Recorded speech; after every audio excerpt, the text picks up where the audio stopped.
joining me right now is a member of the House Armed Services Committee. We've had him on this show before. His name is Congressman Brad Wenstrup. He is a former Army doctor. He's a lieutenant colonel in the Army Reserves, and as I said, he's on the House Armed Services Committee, which is the committee that will decide to whether to use force in Syria or elsewhere. So, Congressman, thank you so much for joining us again. My pleasure. Thank you. What was your reaction to the speech last night? Well, I think the President very clearly did make a good case about the inhumane treatment that is taking place in Syria. That I don't think that anyone has any doubt about. It's really how are we going to go about it. One of the things that's a real problem is the lack of cohesion in the international community right now, and I think that makes it very challenging. It seems to me that the President has put together more a coalition of the wanting, those wanting us to do something, rather than a coalition of the willing and those willing to participate in some type of an effort. Okay, I guess you're not going to be asked to vote because the President's speech last night said he wants to put any military action and vote on military action on pause for a while.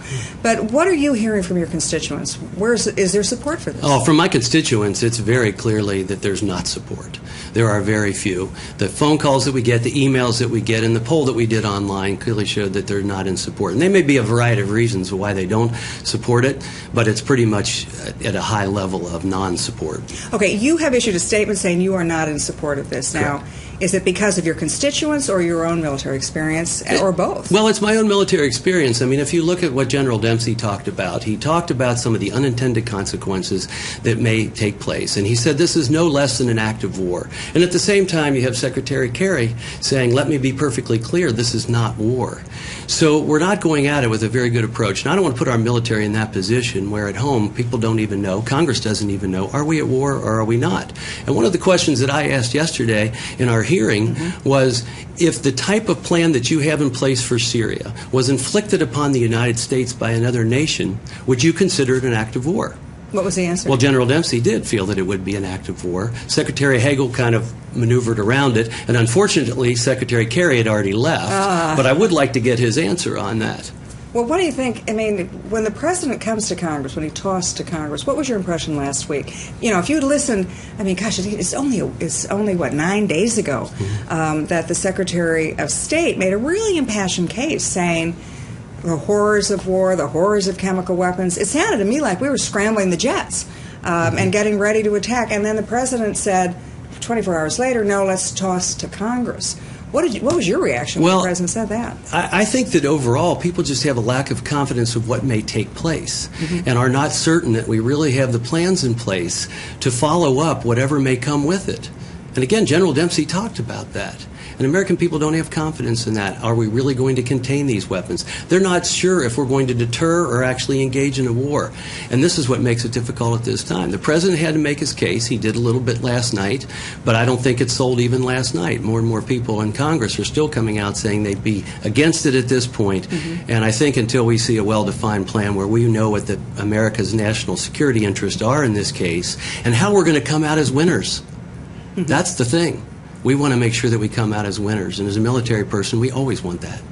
As a military person, what do you need to hear that you haven't heard then? I need to know the strategic plan and what the mission is all about. You can go to the PAL doctrine, for example, and I think that's a great example to follow in all the things that we do militarily. Not only international community being behind it, but the American people being behind it. But what is the mission? What is the objective? What do you hope to accomplish? What do you want it to be when you are finished? And how you get out?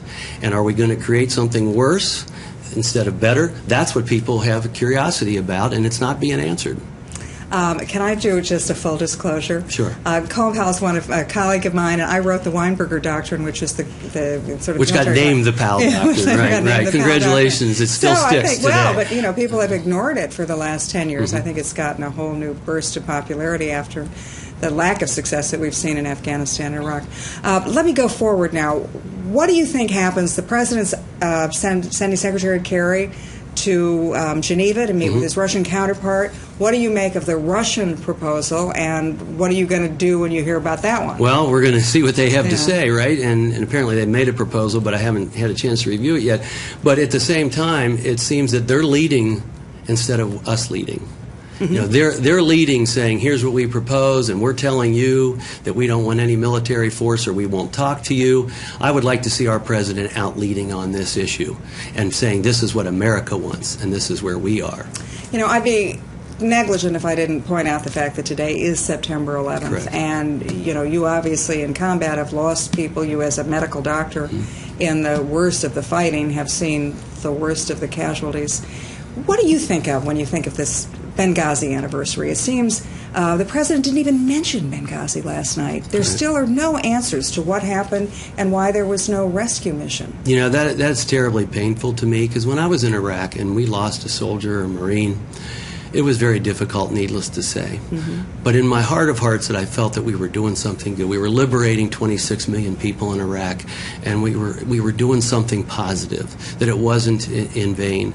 We don't even know why people were in Libya at Benghazi. We don't know why they had to die, and we need those questions answered. And I feel for their families. We've had a lot of suffering in our country since 12 years ago today, and it still goes on. But we need explanations for why lives are being lost. This is why I think you are a man that the entire nation needs to hear from. Not only do you have the background personally, but the kind of articulation you bring and the ability to take complicated things so that we can all understand them. Oh, thank you. I appreciate Thank that. you very much, My Congressman pleasure. Brad Wenstrup, Right. House Armed Services Committee, man of the moment. Thank you very much. Thank you for joining.